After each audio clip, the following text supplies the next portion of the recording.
Hello, welcome to First Chapter Friday. The book I have today is a middle grade, excellent book, and it does include a person who has a disability and is discovering how to cope, and it's coming on because of some triggers. That book is Finding Perfect, and it's by Elly Swartz. This is a book that inspired some of my students to make a book trailer that was phenomenal. I was very proud of them, and the reaction from others was also excellent. Chapter 1, Blue Pixie and the Siamese Fighting Fish. My cowboy boots scuff the wooden floor as I walk onto the stage, and for the next 90 seconds, I won't think of anything but the rhythm and sound of each syllable in my poem. Today is round 1 of Lakeville Middle School's Poetry Slam contest. The applause comes to a slow stop. I spin my lucky sea glass in my pocket one last time as I tap the microphone.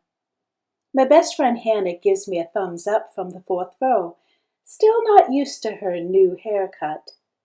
I actually like the black as night tipped in blue pixie cut, but the uneven bang fringe isn't really working for me. She said that she's paying tribute to Fred, her blue-flecked Siamese fighting fish that died 2 weeks ago. So I told her I loved it. The crowd stares at me, waiting. My mind quiets. I love this moment, the before, when everything is still and anything is possible. I take a beat to look out at the faces, and then the words flow as I march across the stage. Sorry, bad timing.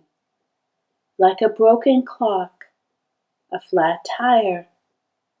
The blare of a police siren when you're trying to sleep.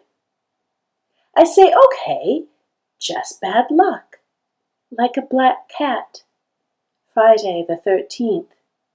An open umbrella on the kitchen floor. I wonder about timing. A different clock, a different hour, a different day. Sliding doors and missed chances. What if it was yesterday or tomorrow?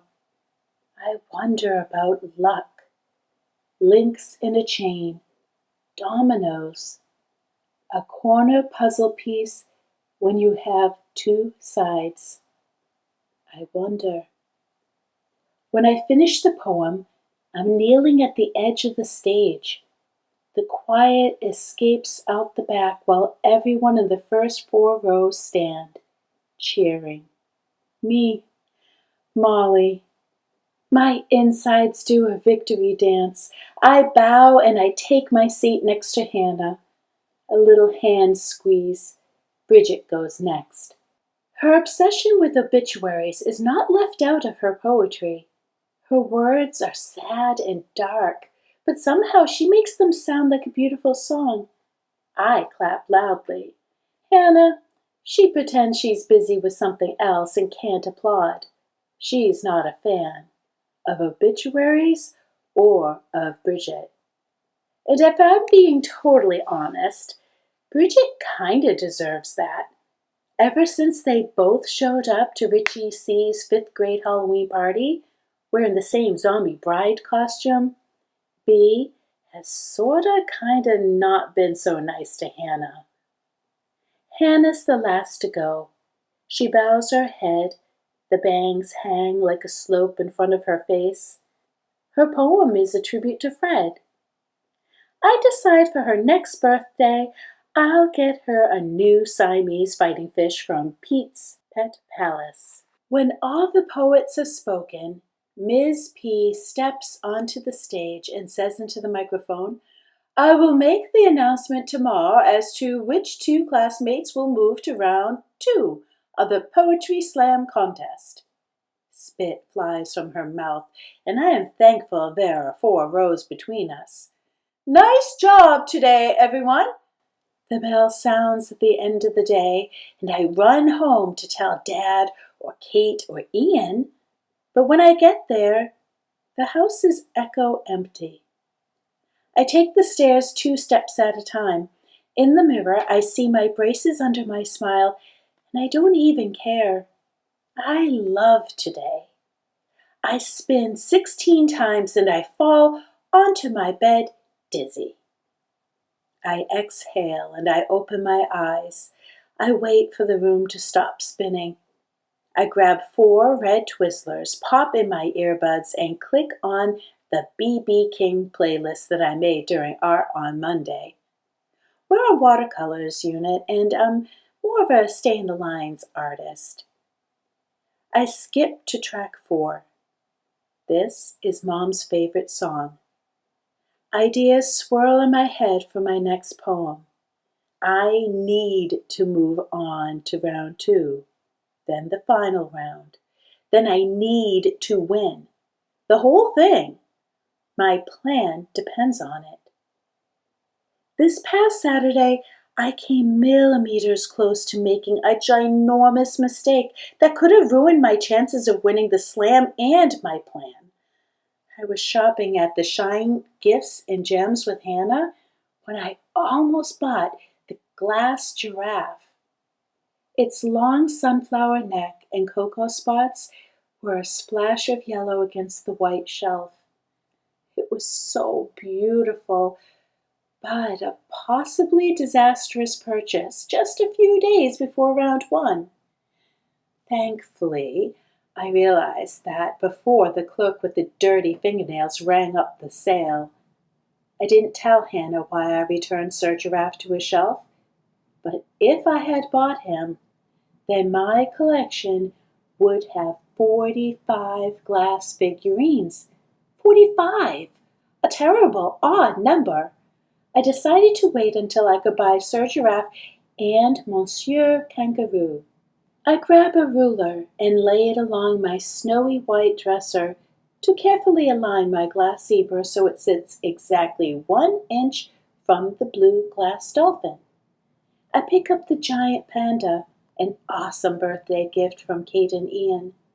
Set her down on her paws, slowly reach for the elephant, and rest it precisely 1 inch away. I finish with the stallion and cow. Finally, they are all perfectly aligned. I step back and I exhale. It's so beautiful.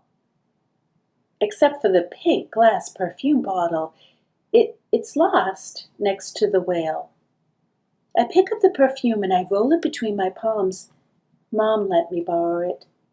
Then she told me about the guy she sat next to on the tee who pulled out an 8-inch hunk of cheddar and ate it like a Snickers. That was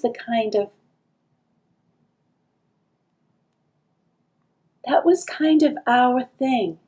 Not the cheddar, but lying beside each other on my bed and sharing the weirdest thing that happened that day. Now every time I'm on the tee, I look for a cheddar man. No sightings yet. The perfume smells like jasmine and mint. Mom said Dad had the scent made for her for their 10th anniversary. I spray it on my wrists with "I love you forever," and I wonder if the bottle will last for the entire year. 365 days is a really long time. That is just a little too little for you to get a sense for the book, so I'm going to just read one more chapter. Chapter 2, The Juice Lady. Now that round 1 is over, I can get back to working on my class presentation for Ms. P. It's due tomorrow. The Make Your Own Business project is supposed to be including 45 color-coded index cards, 1 poster, 1 5-minute oral presentation, and a 6-page paper with fancy see-through cover and bibliography. After Ryan Mantle wanted to create a business that sold air, Ms. P suggested with her stern, pay-attention voice that we choose our businesses wisely. I created Molly's personal organizing service. Bring order to disorder. I look over my checklist for tomorrow's presentation. Knock, knock. Not sure why you bother knocking if you're just going to open the door and walk right in, I say. Ian tilts his head. Want to play with Spider? He sticks his pygmy hedgehog in my face. I shake my head. No, I do not want to play with Spider. Not today, not ever. Dad got it for him. He had said, your brother's having trouble sleeping, and hedgehogs are nocturnal. I think he'll be good company. It seemed a bit extreme. Owls are nocturnal too, but he didn't get him one of those. I mean, the last time Ian's not sleeping landed him at the foot of my bed in his Spider-Man pajamas, I gave him my very non-living, non-nocturnal glass hippo, and he fell right asleep. Besides, it took Kate a year to convince Dad to get her Oscar from the dog shelter, and he's a normal pet if you ignore his love of frozen peas. Spider curls up into a spiky ball at the sound of my voice. Ian pops next to me on my bed and tucks his little hand in mine. His smile shows off his missing front tooth. I'm happy that the tooth fairy was around to see him lose his first tooth. Mom's office closed at the end of school last year. Well, it wasn't exactly an office, more like a warehouse with a lot of blenders and veggies and fruit. Mom's one of the juice ladies. When she got notice the business was shutting down, I have to confess, I was kind of relieved. She had spent the last 5 years inventing new ways to torture Ian, Kate, and me by squeezing the hearty, not-so-good-for-you juice out of every type of fruit and vegetable. I didn't even know that kale and broccoli had juice.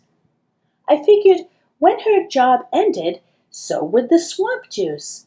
But the company decided that the States was not their target market after all, and they needed to send Mom to Canada for a year to launch a new juice line. Her choice, Toronto or unemployment. Mine, move to Toronto with Juice Lady or stay in Lantern, Massachusetts with Dad. I chose to stay. Kate chose not to talk about it, and Ian chose to do whatever I did. Ian slips an almond out of his pocket for Spider. I saw Hannah today. Her hair's blue. I know. Are you going to have blue hair? Never. Why? Just checking if that was something we were doing. What are we doing? Kate asks from the doorway. Don't you knock? We're not getting blue hair, Ian says as Spider crawls up his arm. Obviously, Kate says, running her hand through her black-as-night curls and scooping up Spider. It's all so easy for her. She doesn't care that Spider's dirty and prickly and, well, dirty. Hey, your poem rocked today, Kate says. Thanks, but how did you hear it? You're not even in the same school as me anymore. Kate's a freshman at Lakeville High. The high school had some half-day teacher workshop thing, so Kevin and I snuck into the back of the auditorium just in time to hear your slam. I stare in disbelief as I watch her try to kiss Spider. Kevin and I think you could totally move on. Thanks. A bit awkward to think that I was part of a conversation between Kate and her I can't live for 30 seconds without him sophomore boyfriend. I liked the black cat part. I mean, I don't buy into the whole superstition thing. You totally could rule your own destiny. But cat or no cat, it sounded deep. I nod, but I don't hear a word she's saying. Spider has moved from kissing to climbing onto her shoulder and is heading down her back toward my bed. No towel.